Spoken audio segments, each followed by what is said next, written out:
जो शिशु है उसका जो दांत होता है जब वो निकलता है तो उसके क्या शुभ और अशुभ प्रभाव होते हैं और किसके ऊपर पड़ते हैं। चलिए इसको शुरू करते हैं और साथ ही साथ उसका निराकरण भी हम जानेंगे।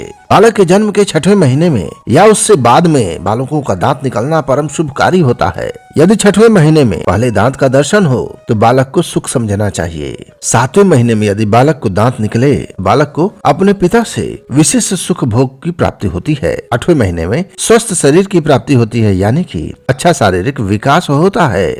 और 9वें महीने में यदि बालक को दांत निकले, माता लक्ष्मी की कृपा मिलती है। और साथ ही साथ 10वें महीने में बालक को निकले तो सुख की प्राप्ति होती है। ठीक इसी प्रकार 11वें महीने में बालक को दांत निकलने से बहुत सारा सुख मिलता है। अब हम बात करते हैं, यदि पहले पहल ऊपर के जबड़ों में दांत निकले तो मामा के लिए अशुभ होता है। यदि जन्म के समय या पहले ही महीने में दांत बालक को उग जावे तो बालक के लिए खुद के स्वास्थ्य के ऊपर विपरीत प्रभाव लेके आने वाला होता है, यानी कि अच्छा नहीं होता है। बालक के जन्म के 2 महीने में दांत निकले तो छोटे भाई बहन के लिए, और 3 महीने में दांत निकले तो भी छोटे भाई बहन के लिए अनिष्टकारी होता है।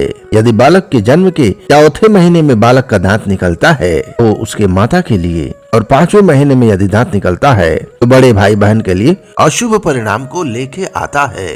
मित्रों, हमारे आचार्यों ने कहा है, अकाल दंत जे दोषे रोग शोकार्त यह कुले दोषापनुक्तये शीघ्रम शांतिम कुर्याद विचक्षणः।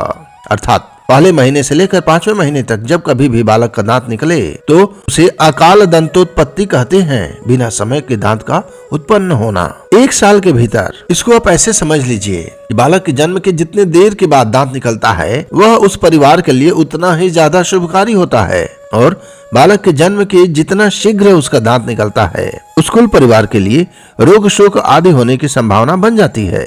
अतः इस दोष की शांत करने के लिए शांति का विधान हमारे आचार्यों ने किया है। अब चलिए जानते हैं ऐसे आप इसका उपाय करेंगे। सर्वप्रथम यह जान लीजिए कि शुभ मुहूर्तों में बालक को अपनी गोद में लेकर के माता पिता और कुल के वयोवृद्ध स्वस्तिर वाचन करें। गणेश और नवग्रह आदि का पूजन करके धाता विधाता कुल देवी वायु आदि को पूज करके फिर प्रधान रूप से भगवान विष्णु की पूजा करें। फिर सर्व सामान्य हवन करने के बाद मुख्य पूजित देवों के मंत्रों से या केवल उनके नाम मंत्रों से कम 10-10 आहुतियाँ शाकले और घी के साथ देना चाहिए। मित्रों, यदि इस प्रकार से आप करते हैं तो निश्चित रूप से इसका कुप्रभाव नष्ट हो जाता है, कम हो जाता है। बहुत बहुत धन्यवाद। इसी प्रकार के इन्फॉर्मेटिव वीडियो प्राप्त करने के लिए चैनल को सब्सक्राइब कर लीजिए। भविष्य में बहुत सारे काम के वीडियो आपको मिलते रहेंगे।